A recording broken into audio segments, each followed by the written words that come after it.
Hello, everyone. I'm Congresswoman Debbie Wasserman Schultz. I'm proud to represent Florida's 23rd Congressional District. Thank you so much for joining us for this important dialogue, a conversation on Jewish-Asian unity and how our diverse communities can and must stand with each other in the face of discrimination, bigotry, racism, and anti-Semitism. Each May, we celebrate both Jewish American Heritage Month, or JAM, and Asian Pacific American Heritage Month. It's an opportunity for our nation to learn from one another and celebrate the diversity that truly is the backbone of America. When I first sponsored the legislation creating JAM in 2005, our goal was to honor and share the amazing contributions that American Jews have made to our nation. This year, our theme highlights historical moments in which American Jewish communities demonstrated resiliency and care for communities outside of our own, and how diverse communities have stood up for Jews in the face of anti-Semitism.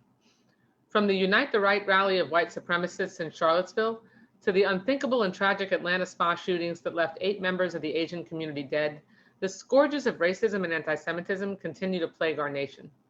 Last month, 4 members of the tightly knit Sikh community in Indianapolis were shot and killed, leaving a normally peaceful community traumatized. About a week ago, the so-called Goyim Defense League rallied outside the Holocaust Documentation and Education Center in my district, chanting profanity-laced rhetoric that Jews are child-molesting psychopaths who need to get out. In the wake of brutal violence and mounting tensions in the Middle East, we saw in cities across the globe a disturbing spike in anti-Semitic physical attacks and personal harassment spill right out onto our public streets. Coping with tragedy is always difficult, and it's made much more challenging when we're mourning as a result of a deliberate attack. The Asian American and Pacific Islander community has historically faced discrimination, hatred, internment, and violence. Unfortunately, in the last year, we've witnessed a significant increase in racism and bigotry. Specifically, anti-Asian attacks are up dramatically, and we know it's likely worse since so many incidents like this go unreported. The right-wing media continues to spin a web of lies and misinformation, that the country of China and the larger Asian community are to blame for the pandemic. It was only a matter of time before someone committed mass violence with this disinformation campaign being spread. These attacks are devastating not only to the families, but to the entire AAPI community. The shootings in Georgia were an attack not just on 3 businesses, but on the larger community as well. And I've felt the same way after attacks on the Jewish community. It hurts deeply. And the only way through the pain is to stand by one another and to recommit, each one of us, to fighting bigotry. Solidarity is our greatest weapon against the scourge of hate, and education and understanding are the best tools we have to get beyond this point. We all want ourselves, our children, and our neighbors to lead healthy and safe lives filled with opportunity and prosperity. And we must all continue to work together each and every day to ensure that that dream becomes a reality. Those of us participating in this panel discussion tonight know and believe that our diversity is not a weakness or something to fear. It is our greatest strength. We must never allow anyone to make any group of Americans feel isolated or out of place in their own country. We are the United States of America, and that still means something. No matter how much fringe groups and outliers try to divide us, this country belongs to all of us. It is so important to have these discussions about the essential alliance between our communities. Before we dive into our discussion, I think it's important to quickly share how my Jewish identity has led me to who I am and my approach to social justice issues.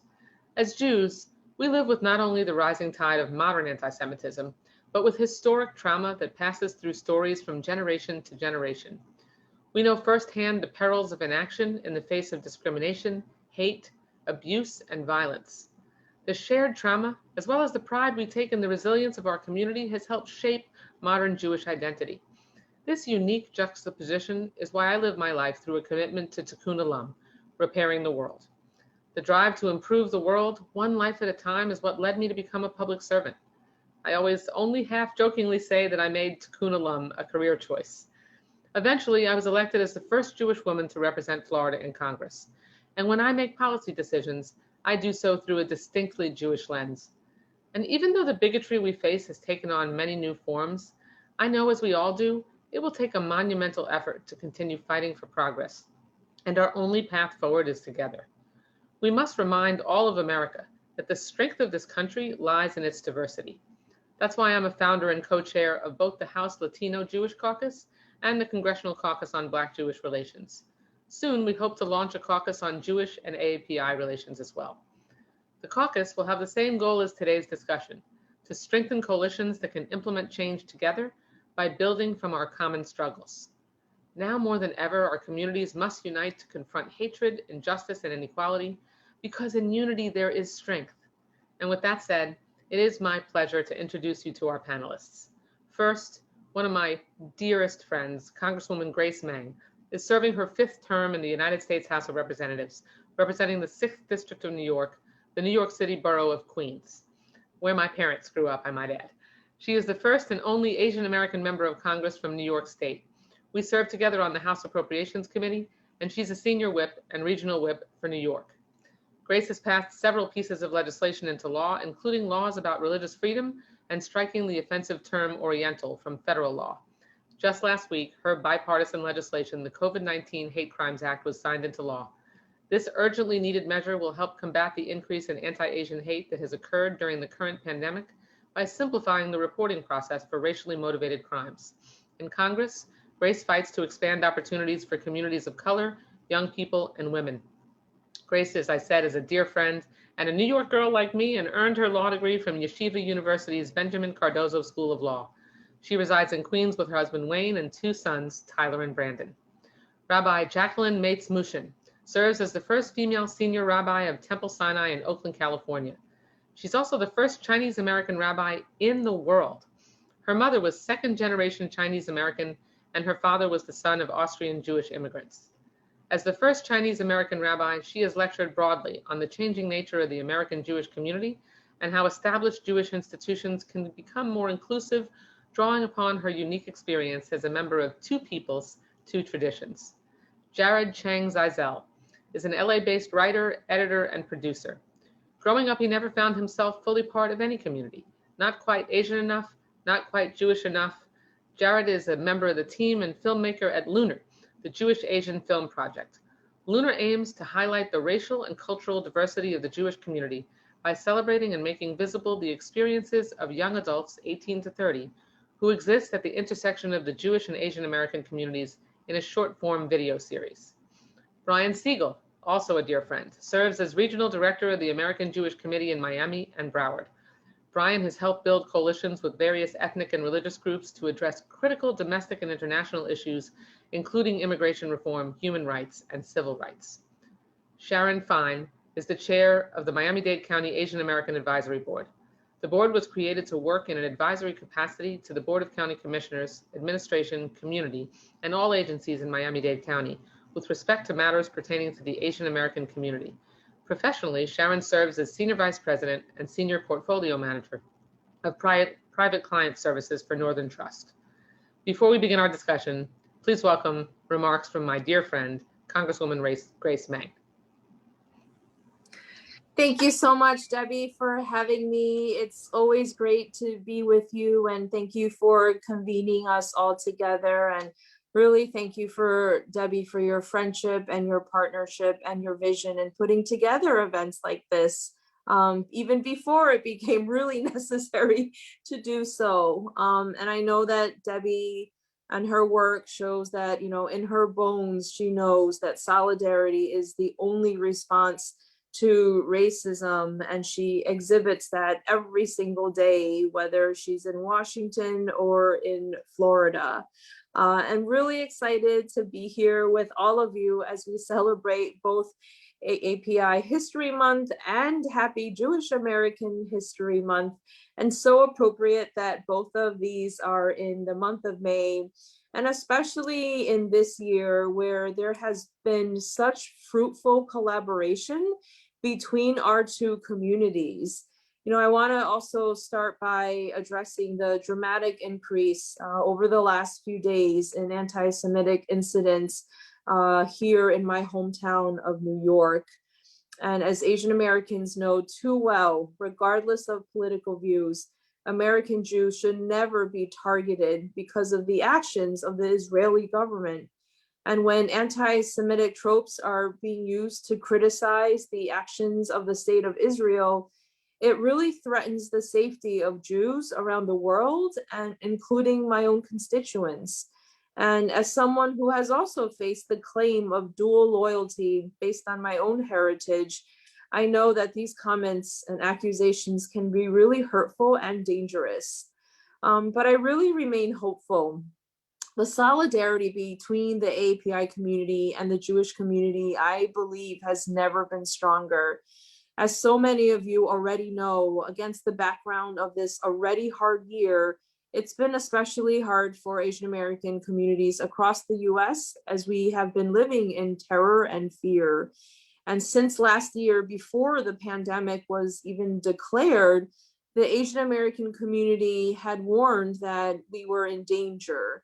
And mass killings like the one in Atlanta was the worst case scenario and our biggest fear. Every single Asian American woman can think of an instance when someone said something to them that perpetuated racist and misogynistic tropes of Asian women. And most of the time, we are told to laugh it off as a joke or take it as a compliment. You know, I remember, as many Asian Americans probably do, kids making fun of my slanty eyes, boys calling me egg roll, kids holding up my lunch for all to laugh at, colleagues, adult colleagues asking me if I knew karate. I don't. Teens chasing me saying ching chong, and a classmate even told me once I was pretty for an Asian. And for too long, we've just been told to put our heads down and stay silent, or we have been seen as invisible, but we cannot be silent anymore. In the last year, anti-Asian hate crimes have spiked nearly 150%. In my hometown of New York, it's gone up 1900%. And about 2/3 of these incidents are actually happening to women. So our nation needs to learn from the mistakes of our past so that we can move forward in healing. Unfortunately, the Jewish community knows all too well the heartbreaking challenges that come with facing discrimination. And it was Jewish organizations that first reached out last year, early spring, when no one else really did, ready to help in any way that they could. And I am incredibly grateful. Jewish community leaders like ones from ADL, RJCRC, AJC, and others were coming to us over a year ago, even before some of our Asian leaders were speaking publicly about this. The Jewish community has helped to train our own Asian American leaders on how to track hate crimes, reporting these incidents, and it's literally been a lifesaver. In particular, we appreciate the strong support from the Jewish community for the COVID-19 Hate Crimes Act that Debbie mentioned. I introduced this bill with Senator Hirono from Hawaii, and it was signed by President Biden this week. But this is just one puzzle piece of the larger solution that needs to happen. And while, of course, the impetus of this bill was the experience of my Asian American constituents, this bill is not catered just for Asian Americans. It is meant to protect all victims of any community from hate crimes and bias incidents. The legislation which Debbie talked about will hopefully make this, what is really a public health crisis, more known and for us to find out with more accuracy and completeness, you know, what's going on around the country, and where most law enforcement jurisdictions, because it's voluntary, do not report any bias incidents to the federal government. It will hopefully make it easier for victims to report these types of incidents, maybe online, through a hotline, and in multiple languages. It would also help rehab perpetrators of hate crimes through education and community service, something that I had previously passed in our New York State legislature. But you know, we are still growing our advocacy muscles and voices and learning day by day from the Jewish community, working together, forming relationships, And yes, legislation is important, but solidarity is what will quell these hateful acts. And as our President Biden said last week at the signing, hate has no home here. So I look forward to continuing our partnership together. Thank you, Debbie, again, for bringing us all together for this important occasion. Thank you so much, Congresswoman Meng, Grace. I just appreciate your advocacy so much and your friendship. And really, the end of your remarks is a perfect segue into my first question, which is to you, because you were raised in a community and now represent a congressional district where the Asian and Jewish communities have really grown up and evolved side by side. I know when my parents were growing up, there really wasn't a large Asian community, but the Asian community has developed and grown up, and now both communities are living side by side. And I wanted to see if maybe you could share with us how much interaction and collaboration takes place in your district between the two communities, and what kind of alliances have been formed. So I will give a hopeful and optimistic answer, but hopefully constructive, that not enough interaction. And this actually goes for all communities. And, you know, during this past year and a half or so, it's really made me realize how even in a diverse place like New York, too many of our communities coexist side by side, but still kind of in their own silos. Main Street, Queens, runs right through my district, a significant Jewish community on one end and a large Asian population on the other.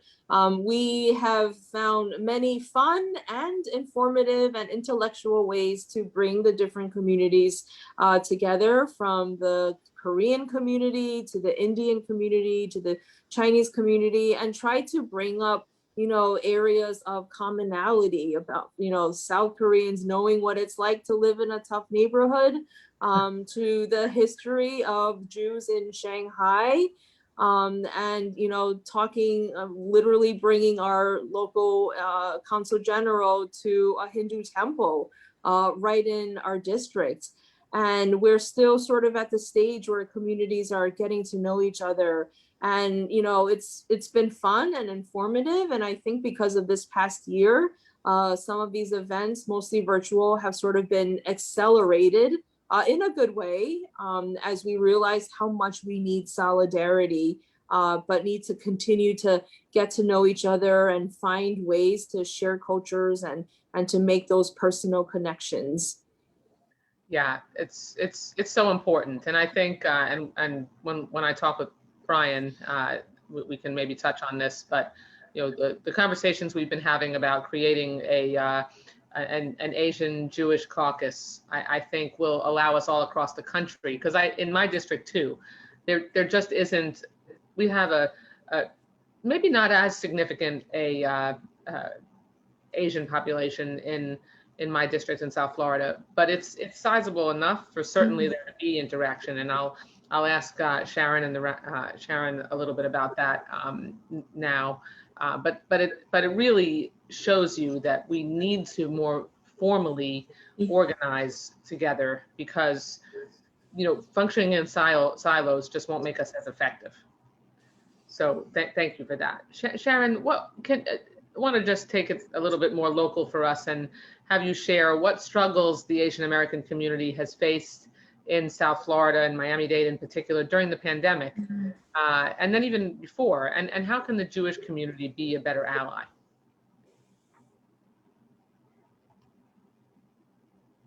You're still on mute, Sharon. Yes. There you go. Yes. It is a real privilege and honor to be on this panel, this esteemed panel, and thank you for the invitation. I thought I would give it a little background about the Asian American Advisory Board, that it was formed in 1997, and we are part of the Office of Community Advocacy and reported to the Miami-Dade commissioners.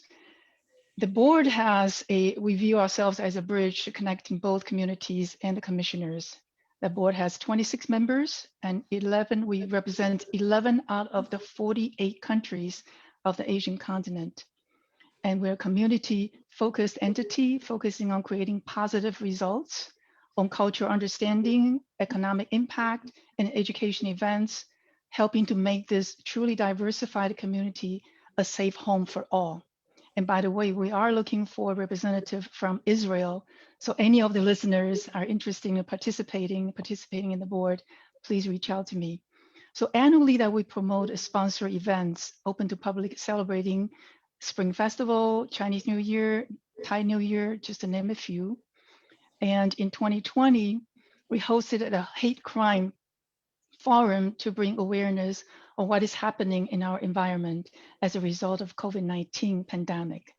And on 2000 and this year in April 27, we follow up with a roundtable discussion on anti-Asian racism incidents and hate crime, where Brian Siegel actually was delivered the closing remarks. And so in actuality, the struggle the Chinese and Asian community confronted that is no different than any other community against this COVID-19. We all have lost members of the families, and we suffer the same sufferness. The business and individuals, we had changed, lifestyle changed, and we need to adapt to get over this very difficult time. And thank goodness we seem to have turned the corner right now.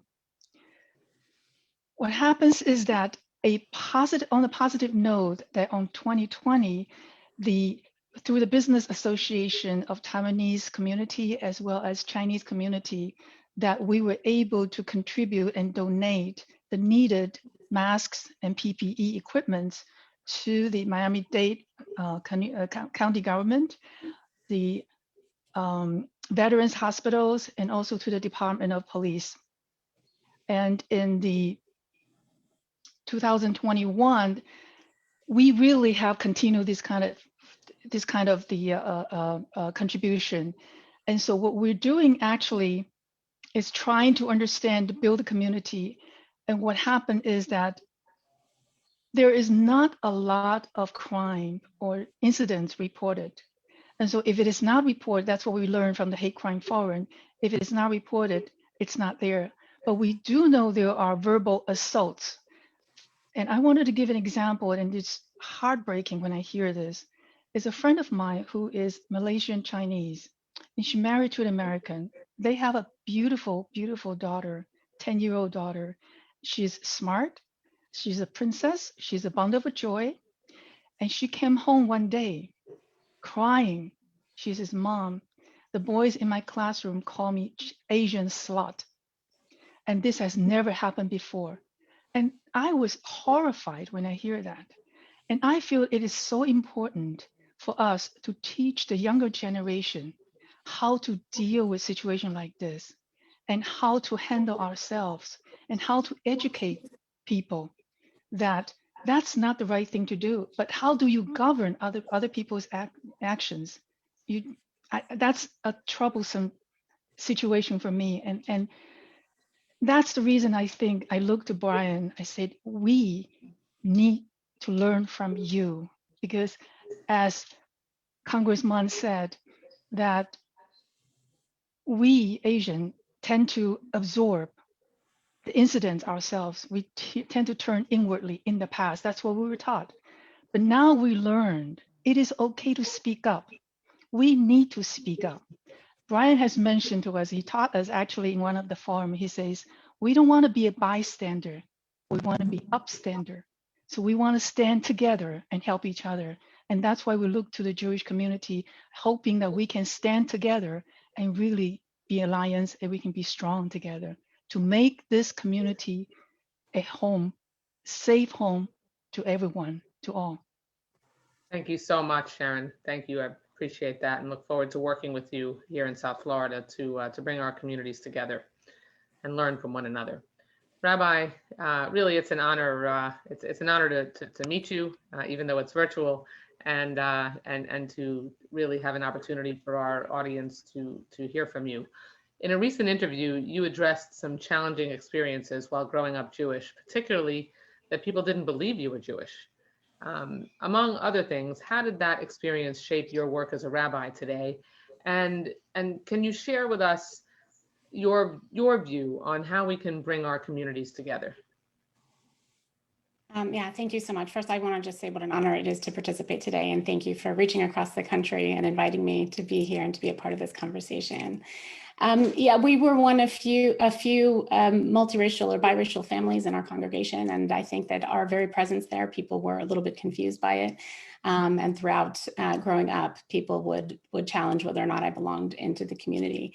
And I think that's what's the important thing to understand, is that when you meet somebody who doesn't meet your expectations, how natural it is for so many people to not challenge their expectation, but instead to challenge the existence of the person who's standing in front of them. And I think that's the thing that really has to be understood, and that people need to reflect on. And so I hope to create a community where people's belonging is fully recognized. And I think that within Jewish tradition, there's a lot of text and a lot of teaching that helps to support that. Certainly reflection and honesty and understanding where we come from is something that we do on a regular basis in a ritual kind of a way. And I think also there's a lot of teaching about and recognition that we're going to make mistakes. We're going to, and we have to learn from what we've done, and we have to take a new path moving forward. And that kind of humility is a really important aspect of I think, understanding other people and understanding that our experiences develop our expectations. And when we experience something new, we have to make those kinds of adjustments. I think that there's a lot of things that we share as communities, as Jewish Americans and as Asian Americans. And I think just what I've heard today is amazing and beautiful in terms of understanding how much strength that we can gain from each other by learning from each other and being open and by sharing. And I think that the more that we can share with each other, the more we understand each other, we really build a foundation of strength and of advocacy to be able to work together. Thank you. Thank you so much. Jared, as a filmmaker and a multicultural Jew yourself, what are your goals for the film community and the Jewish and the Asian communities? And talk a little bit about the work that you're doing, because I really, so often we can reach more people through the arts and through cultural programming. So, and certainly, let me just pitch you that for the next Jewish American Heritage Month and AAPI Heritage Month, let's make sure that we can work together on some programming across the country. Definitely. Yeah, first off, thank you so much for having me on. It's an amazing panel. I feel lucky just to be, participating, even just if I was sitting here silent the whole time. But to your point about, the sort of the power of, media and film and entertainment, one thing I've noticed as I've gotten older is just how much, film and media, can impact our perception of how we, view the world and how we view, the people around us. If we only see one kind of story, that's, all we're going to know about that, that community or that person. And so I think while, in the film industry, the goals of representation, are going forward, and there has been, advances in Jewish representation and Asian representation, it really is just at the very start. Crazy Rich Asians was a great, splash, but really that's just like the first part, because that movie only represents a very section of the Asian community as a whole, and it really isn't that much focused on America. I think only maybe the first 5-10 minutes takes place in America. And so when I think about representation in film and TV and just, social media and everywhere, it really is not just about getting, a singular Asian face on screen or just one Jewish story, being told.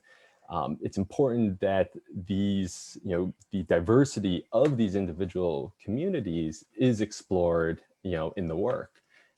If we think of oh, what's a Jewish story, and we're only thinking of, Ashkenazi Jews, Ashkenazi Jewish stories should be told, but there are so many other stories and so many other experiences that doesn't fit that, that story that should be out there. And when we're thinking about an Asian story, Crazy Rich Asians, or even Parasites, great win at the Oscar, and all that stuff is wonderful. But if we're only thinking about East Asian faces when we hear about Asian representation, that is a good start, but ultimately an incomplete picture.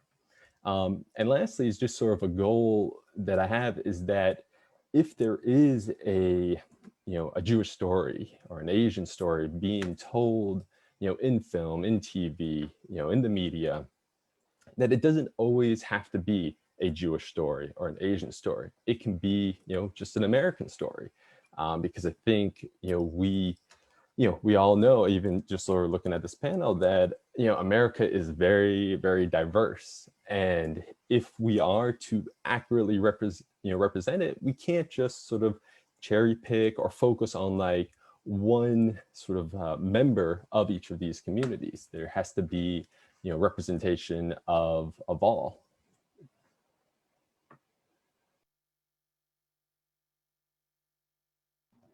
Thank you. Congresswoman Meng, I know you only have another couple of minutes, so I want to be sensitive of your time. I think I'm going to take you out of order and ask you another question, Brian, if you don't mind, and then we can let her go. I did want to ask you a little bit more about your legislation, because Asian discrimination has always been a problem.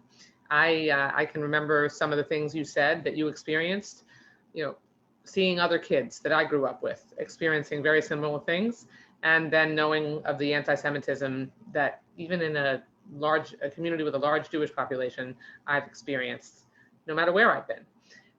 But the rhetoric from the Trump administration, especially in response to the pandemic, seems to have given cover to more, like made it more okay for some people to espouse their views or act on their worst impulses. And can you just expand a little bit, before I know you have to run, on how your legislation will help law enforcement and communities better deal with the rise of attacks? I know you mentioned it briefly, but against Asian American and Pacific Islanders.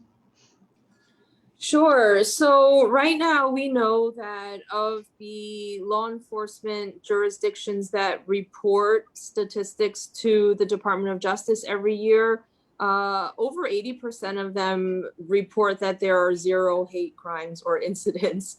So we're really not getting a complete enough picture of what's going on and what's happening. So the legislation will establish a point person at the DOJ to review these cases nationwide, to set up a system where they're actually requiring data reporting, but also on the local level, working with local law enforcement.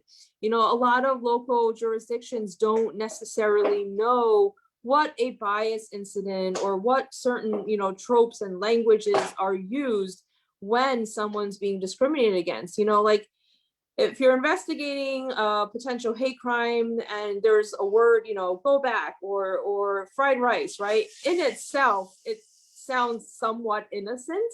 Or in Atlanta, you could just chalk it up to the perpetrator having a bad day.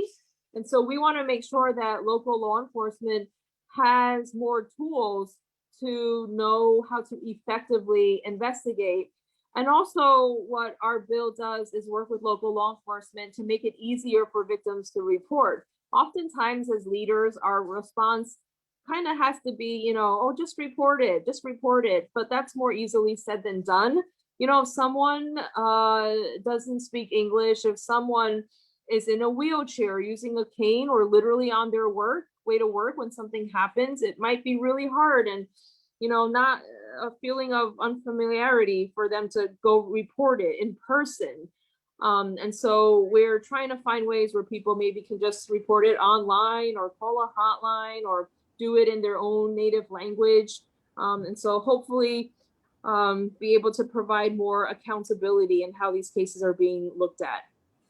Good. Yeah. Or for example, if it happens to them in their workplace, and when it happens at their workplace, they might face retaliation for reporting their own supervisor. So making sure that there's a way that someone wouldn't face losing their job by having to report that and the person know that occurred is so important. So thank you so much for your really incredible leadership and look forward to working with you. And I know you have to run, so thank you very much for joining us, and we'll see you in a couple of weeks when we go back to Washington. Thank you so much. Thanks, Grace. Okay, take care. Thank you. Okay, Brian, I want to turn to you now and ask you, how does rising anti-Asian violence, including the murders in Georgia that we've talked about, impact your leadership as a Jewish community professional? Have you talked about it with the broader South Florida Jewish community? Have you started to think more broadly about how we can reach across cultural organizations, cultural advocacy organizations to work together and really make sure that we can help one another? Sure. Well, thank you so much, Congresswoman Wasserman Schultz. What an honor to be here with this great panel. And thank you for your leadership, not just tonight, but really in standing up for principles that we all need to remind ourselves and reaffirm. And even coming together tonight is such an important time to celebrate the contributions that our communities have made and to stand shoulder to shoulder with each other and like-minded Americans all across the board to reaffirm that we're all part of the fabric of this society and part of its shared destiny, and that together we can make society better. So, our collective memories remind us how fortunate we are to live in the United States, and we never take that for granted, and the unparalleled freedoms we have. Really, our communities have really flourished, and we've been resilient. We have not always been welcome in the United States, but we've been able to persevere, and that comes from our commitment to our history and preserving it. Innovative spirit and a sense of responsibility. You mentioned Tikkun Olam, these principles that we know that we have to make this world better. At the same time, you pointed out that hate and division are growing rampantly in America, and two of the principal targets are the Asian American and Jewish American communities. And this is outrageous, and we really should be, outraged and not allow it to continue. Our history of painful experiences and being attacked simply for our identity has taught us vigilance, but we also know we can't ignore the surge. So yes, we've had 2.5 years since the deadliest act of anti-Semitism on American soil with the Tree of Life shooting, killing 11 worshipers simply for worshiping as Jews. And that was a wake-up call for a lot of people in the Jewish community and the larger community. And, we know there are people who are intent on demonizing and dehumanizing and ultimately trying to destroy Jews and Jewish life. And that was, unfortunately, Tree of Life was not an isolated incident. As you well know, anti-Semitism has been growing for years. We're, constitute the majority of religiously based hate crimes, even though we're less than 2% of the population. And you pointed out that in the past 2 weeks, we've seen public attacks on streets, Jews being assaulted, social media, Jews being demonized. And in that same wake-up call we had with Tree of Life is what I think a lot of people had in our society with the Asian American women being killed in Atlanta just 2 months ago, which was just a symptom, as Congresswoman Meng pointed out, nearly 3,800 reported incidents of anti-Asian hate and discrimination occurred between March of 2020 and February of 2021 is documented by Stop AAPI Hate. And so this wake-up call, it's something that neither Jewish Americans nor Asian Americans can confront this xenophobic hate alone, and we have to do so in partnership. We have a long history of that type of partnership in this country, standing up for each other, for the tenets of American pluralism, fighting against defamation, ending discrimination and immigration policy, advancing civil rights protections, and overcoming a range of barriers to full participation in our country's life. So what can the Jewish community do? What have we been talking about in the Jewish community? How can we help? First, as Jews, you pointed out, we understand that silence at times like these is complacency, and we can't stand idly by when our neighbors are being attacked. And we have to speak up when we hear racist rhetoric and work with our partners in the Asian American community and address stereotypes and misconceptions. And we have to report discrimination when we see it and intervene when we can. There's groups in the Asian American community that are conducting trainings, these bystander trainings that Sharon Fine mentioned. including workshops so we can promote awareness of intervention methods so that verbal harassment doesn't escalate to physical violence. And on a related note, we were honored at AJC to work with members of Congress, including yourself and Congresswoman Meng, on the effort to pass the No Hate Act, along with 150 Asian American and other community organizations. So now that it's been passed into law and signed by President Biden, we have to make sure it's implemented. We have to make sure that those efforts that Congresswoman Meng was mentioning happen, that communities have the opportunity to learn how to report hate crimes, what is and isn't a hate crime. And so finally, I'll just say we have to, as a Jewish community, continue to express solidarity with and listen to our friends and partners in the Asian American community, including the many Asian American Jews who are experiencing this hate doubly. So we have to amplify their voices and ensure that their stories are heard, because that's critical to garnering public understanding and support. Absolutely. Really very, very thorough response. Thank you so much. Rabbi, I think one of the most common stereotypes, assumptions, latent anti-Semitism and bigotry that both of our communities experience is the dual loyalty accusation.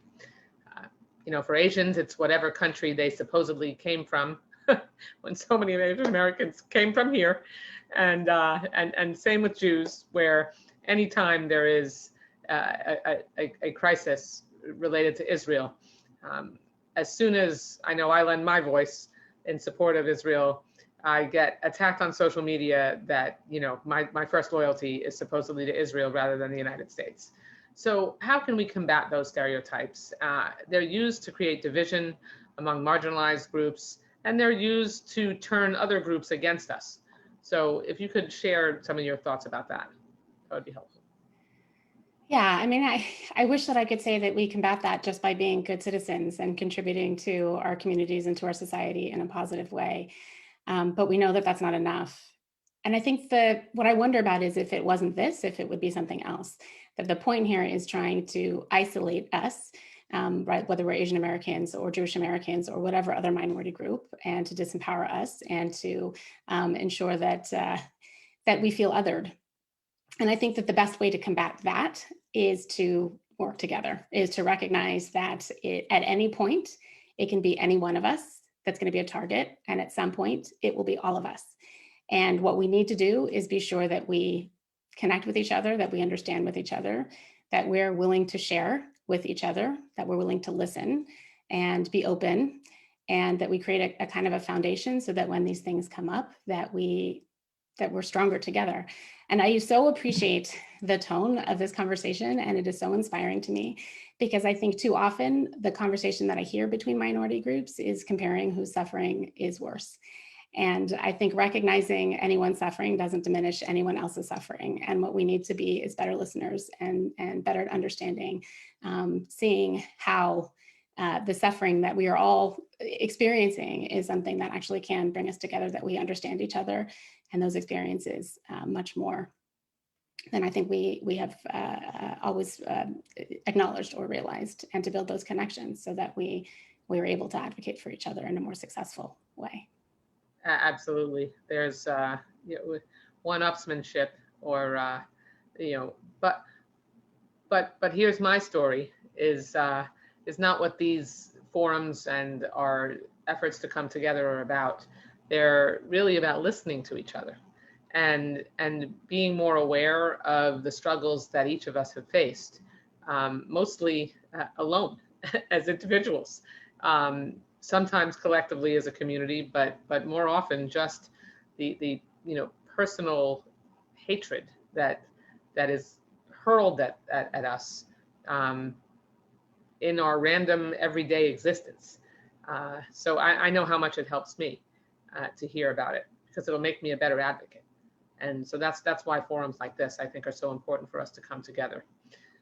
So thank you. Jared, throughout the filming of your project, what was the topic of conversation that resonated with you the most?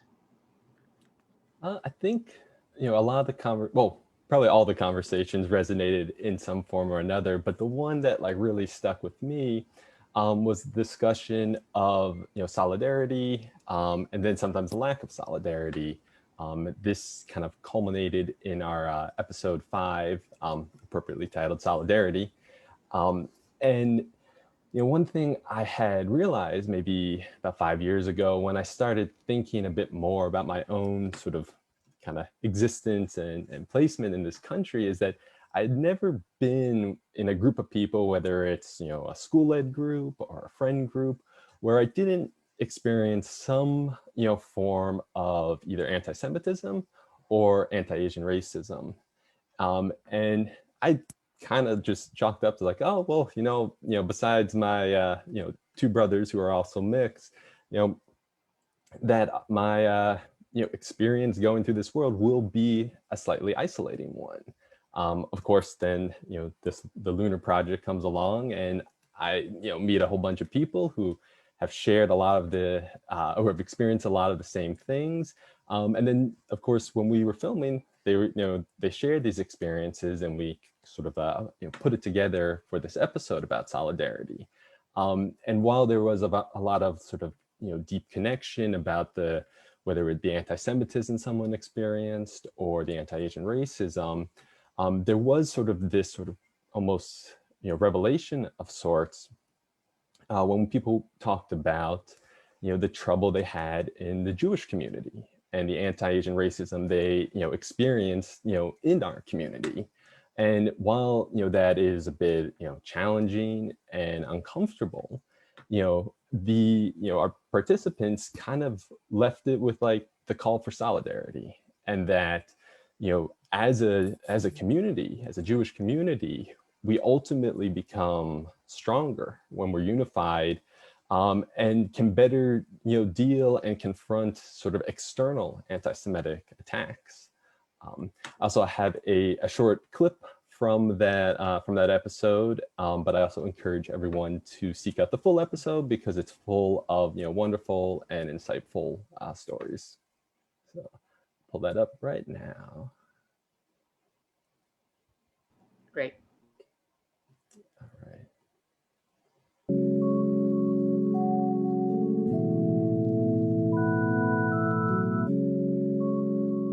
A teacher, I couldn't have been more than 9. There was a portion of class that was dedicated to singing Christmas carols. And because I came from a household that was Jewish and Muslim, I did not know any of the words. My teacher's resolution to that was to send me outside when they did that every day. Sometimes I would go inside and she was halfway through the next lesson already. Nobody pushed back against it. It was completely accepted, and things like that are really indicative of the way that anti-Semitism and even anti-Asian racism through the model minority myth are kind of just accepted. In internet spaces right now, anti-Semitism is so casually there, and like so few people object to it. People make the defense, oh, it's a joke. But I mean, there have been studies, and you can just use simple logic to infer that like if so many people joke about a thing, the eventual emergent perception of the thing is that joke. Whenever something bad happens, like you always need a scapegoat. Scapegoat is usually Jews, but since coronavirus came from China, it's going to be the Chinese people. And I was really afraid I was going to witness an attack. Seeing how much racism has come out. I hear Chinese slurs all the time. I have to tell people, yes, I speak English. I'm from here. I can understand you. Arguably our biggest problem in the community is the sectarianism between Jews of different backgrounds, of different denominations, of different ethnic backgrounds. It drives me crazy when people talk about whether or not you look Jewish. If you line up, an Ethiopian Jew, a Polish Jew, a Kaifeng Jew, an Indian Jew, you cannot tell me that these people all look alike. It happens in such subtle ways and may even seem playful because we're talking about things like food and how we look. The more we do that, the more that we're dividing our own community. And I think it's incredibly destructive and actually ends up leaving us really vulnerable from those external attacks of anti-Semitism as well. We really have to unite to be able to have that, strong wall against all these external forces, which unfortunately are getting just graver, every single day. For a community that's been so persecuted our entire existence. Why wouldn't you extend empathy and understanding and welcoming? If the whole point is preservation and keeping Judaism alive, why wouldn't you open your doors to anyone who's interested? It has been really hard for me to separate the racism that I have felt with like the beauty of Judaism because I have felt it so much. Race is such a complicated topic, but ultimately what's happening is there is this consistent deep hurt on the basis of people's assumptions when they look at you. I would really love if we could just get over that as a society, and I think to do so we need to acknowledge that it's deeply present. Like there's so much that even really good people need to work on so that we can contribute to a society that is actually really equitable and that really does value like the humanity of each person.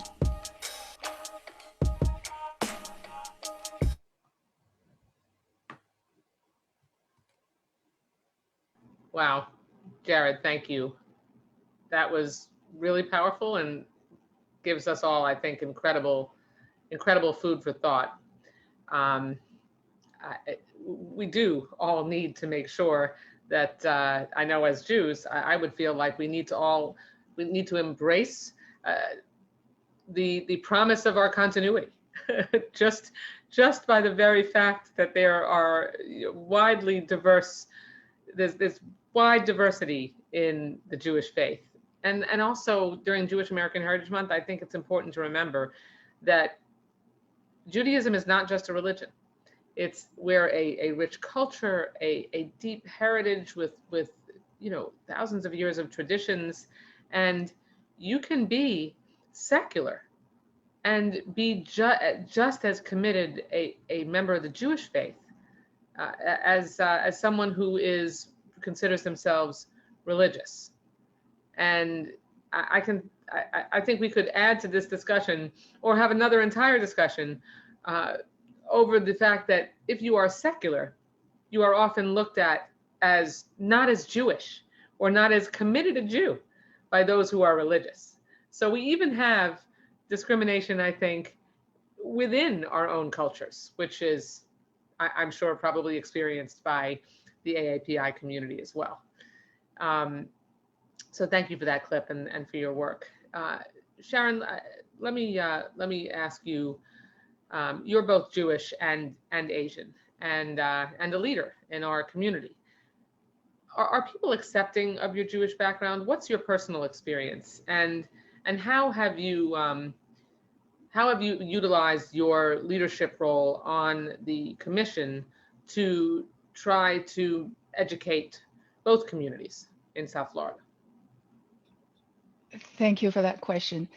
Actually, Jews are no strangers to Chinese. And so for centuries, actually, the Jewish community settled in China in 10th century. At that time, the Jewish merchants, they travel via Silk Road from Middle East to China and the end destination of Kaifeng. That was a capital of the Tang Dynasty at the time. And the emperor at the time actually welcomes the Jewish merchants, the Jewish people with open arms, ask them to really bring their culture, bring their experience and bring their families to stay, and the Jews did. And so I was exposed to the Jewish sentiment. Actually, my first experience with the Jewish community was in Taiwan when my husband took me to the service, that in High Holiday service. And so I felt immediate affinity. And so to answer your question is that I actually embrace the Judaism in a way that I just felt like very, very natural to myself. And I have not experienced any negative sentiment being Chinese or being Jewish. And what I've been doing with our Asian American Advisory Board is trying to bring together all the different communities. And we have Muslims, we have Iranians representative, we have Turkish representative, we have Japanese, we have Vietnamese, Buddhism, and Taoist people all together. And we're trying to bring the community together through education, through holding cultural exchange and cultural events, and also to organize workshops for businesses owners to see how they can become vendor to do business with Miami-Dade County, the school board, and we also have representation in the International Trade Consortium. So we wanted to promote trades with the local community business people as towards outside and outward. And the commissioner chair, Pepe Diaz, he's very pro Asian community. So he encouraged us to do as much work we can to help the community, to bring them together, maybe educational, maybe economic impact. And so what we're trying to do is we're trying to actually enlarge our circle of outreach. What we are working on now is trying to educate our population, our Asian communities, to speak up, because as I mentioned a little earlier, we're educating the community of understand what is hate crime. And through that forum, I learned, and we all learned, a hate crime do not exist if it is not reported. And even when it is reported, you have to have a crime, hate crime, you have to have an underlying crime and designated that as with that hate sort of like indication before they can categorize as a hate crime. And so we are all in the learning process now and trying to make a difference for the community, to help us all to become a more productive citizens for the community and all help each other and be stronger by standing together. Thank you, and thank you so much for your work here in South Florida. That's it's just so important. I'm so proud to be from a community that cares so much about cultural interaction, about making sure that we can both blend our communities while celebrating our own individuality and uniqueness. Really, South Florida, I think, is one of the best examples of the salad bowl and the melting pot. And sometimes we do one better than the other, but we have, I think, matured as a community, as a very diverse community in South Florida. But we've got work to do for sure. And Brian, as we wrap up, I want to just ask you if you could talk about the work that AJC's Communities of Conscience initiative has done and ways that we can come together, particularly to combat misinformation online. I'm proud to be one of the founding co-chairs of the Interparliamentary Task Force Against Online Anti-Semitism, which is an international group of parliamentarians who have come together from countries around the world to fight anti-Semitism online, but also to make sure that our policies are modified in our countries in the law so that we can make sure that there are better takedown policies and that we can provide some oversight and regulation of some of these social media companies who are not moving fast enough towards making sure that we can keep people safe when they're online. Well, thank you. Yeah, the work you're doing as part of that effort is so key. And, let me just start by saying, at AJC, since our founding in 1906, we've always understood that the fate of the Jewish community is inextricably linked to that of other minorities. And so we have to be involved in these conversations. So that's what led to the launch of our Community of Conscience at our global forum in Washington, D.C. in 2019. And the Community of Conscience is a vehicle to issue a clarion call that we have to advance pluralism and civility in our daily lives. And it's an initiative that includes a declaration of 9 principles aimed at rejecting bigotry, promoting pluralism, amplifying, principles aimed at rejecting bigotry. So we launched the Community of Conscience in South Florida in 2020.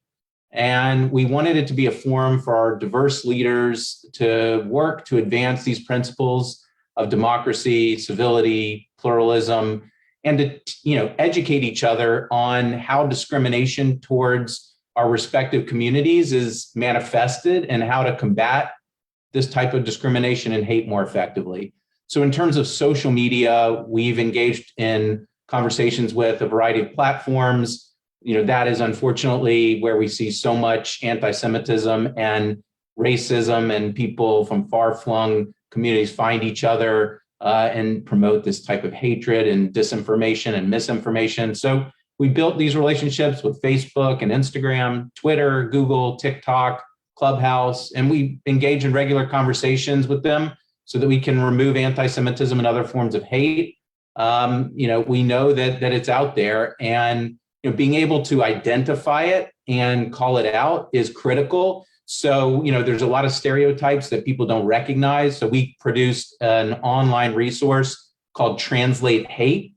So it's an innovative digital resource that gives Americans of all backgrounds the ability to recognize and expose anti-Semitic language and images. We give 40 different terms and expressions that are examples of anti-Semitism and explain the context for why they're anti-Semitic. And we also give some information on how people can report this type of hate crime, this type of hate online.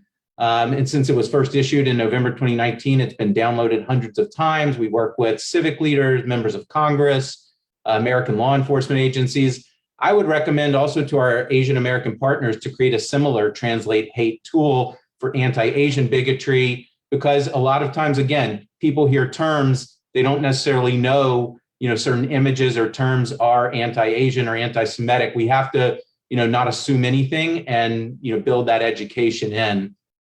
So, I just want to say one success story is that we're proud of is having Facebook recognize and basically that Holocaust denial is a form of anti-Semitism. And after months and working with Holocaust survivors and other groups, we were able to convince Facebook to move Holocaust denial posts from its site.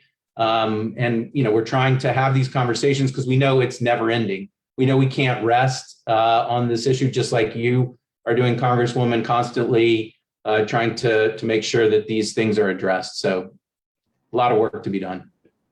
Absolutely. And yet the Ayatollah, who engages in the Holocaust denial on a regular basis, still has a Facebook page. So we still have some work to do.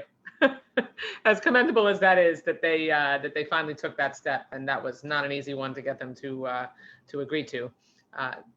We could go further, for sure. What I want to just offer each of you is an opportunity to leave our audience with any closing thoughts you might have about the connection between our two communities, what more we can do, and any thoughts you'd like to leave folks with. Rabbi? Yeah, thank you. I think one of the things that we share is the experience of being sidelined in the conversation of race and ethnicity in this country. You've heard today, and I know so many have experienced times when people don't believe you when you say that something's been racist, or people try to talk you out of being offended or something like that, that it's, that our kind of experiences and the racism and the anti-Semitism that we experience isn't worth having as a part of the conversation. And it's frustrating and it's hurtful and painful. And at the same time, I think sometimes the folks on the sidelines can see clearer than the folks who are actually on the field. And so I think that sometimes the experiences and the things that we know and have gone through and experienced is also a kind of strength that I think is going to be integral and important in figuring out how to bridge the significant divides that we've got in our country. So I hope that we remember that strength, and that encourages us to speak up and to share who we are and to claim the significance of our role in this greater conversation. Thank you. Yeah, I think you're so right. If I had a nickel for all the times that I was told that I shouldn't be offended, or it was just a joke, or, how is that anti-Semitic? I'd be a pretty wealthy woman. So thank you for making that important point. Anyone else have any closing thoughts? Sure, I'll jump in and just say this is such an important conversation. And one of the things I love about this conversation you convened, Congresswoman, is that I read in Deborah Lipstadt's book about anti-Semitism. At the end, she says, we have to find this balance between oi and joy in terms of understanding. We have to be vigilant. We have to fight all of this, but we also have to remember we live in an amazing country. We have great opportunity to speak up and to work with each other and to make it a better place for our families and for our communities and our whole society. And this is a defining moment. You know, our entire society has a profound stake in this, not just our communities, because left unchecked, hate will erode and undermine, you know, the essential principles of democracy. So, you know, this is the time for us to use our voices and carry the message that not only, you know, do we have to fight racism, anti-Semitism, all forms of bigotry, but we have to stand together and celebrate, you know, the beauty of our cultures and our society and how fortunate we are. So thanks for reminding us of that and bringing us together to think about that. Thank you. Thank you so much, Brian. I appreciate that. Jared or Sharon, any closing thoughts? Yeah, thank you. Really, thank you, Congresswoman Wasserman-Schultz, for giving us this opportunity. Conversation is so important. Communication is so important. And I have learned so much today just at this panel, just listening. And I can listen forever. It really, it's truly. And I am so happy that we have a connection with Brian. And so we can work together and really look forward to working with you together. And that's a great idea to have a website or a site established to identify the racist comments, and that we will see what we can do in trying to build that out. And also, I know our program director, Joshua Ho, is very, very active in the community. I think that it's so important for us to reach out to different communities to cross whatever the cultural barrier and to understand each other. And it's because we all live in the same community and trying to build this home, a safe home for all. I think that is really very, very important. So thank you again for the opportunity. Thank you. Thank you. Well said. Jared, you want to bring us home? Sure. And, you know, like everyone, thank you so much for, you know, having this event. And, you know, it's an honor to be invited and included and, you know, to share, you know, thoughts on the matter. One thing I, you know, would like to leave folks with is, you know, was a little like experiment they can do with themselves, to just sort of, you know, to yourself think of, you know, a Jewish person or an Asian person. And if what comes to mind is, you know, if you're thinking of Jewish, you just see a Hasidic person, or you just see Seth Rogen, to realize that is, you know, ultimately an incomplete picture. And the same goes, you know, thinking of an Asian person, do you just see East Asians? Because ultimately that is just such a narrow kind of vision. And ultimately, if there is a little bit of discomfort felt when doing this experiment, I'd say look at that discomfort as a gift. You know, we all have so many biases running through our subconscious that it's so hard to pinpoint them and to do the work, even if we're very willing to do the work. But when you feel that discomfort, that's sort of almost this psychological response highlighting, you know, one of these biases.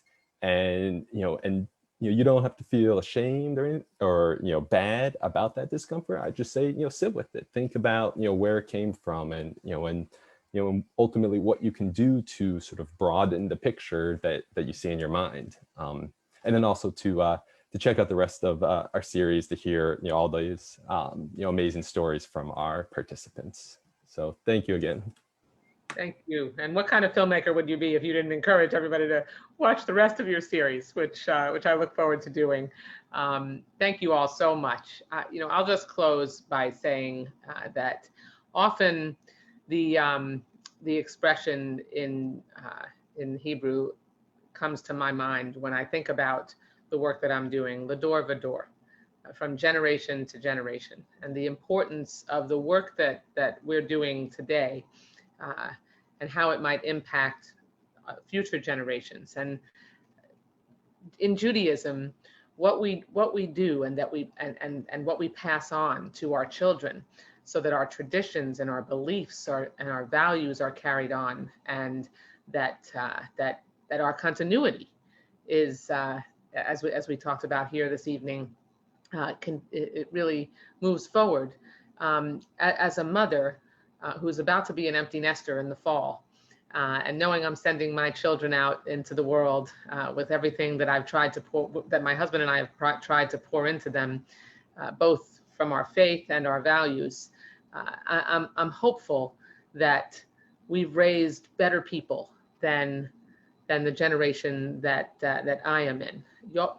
you always want your children to be, the next generation to be better off. In America, that's what we're all about. The next generation is hopefully going to be better off.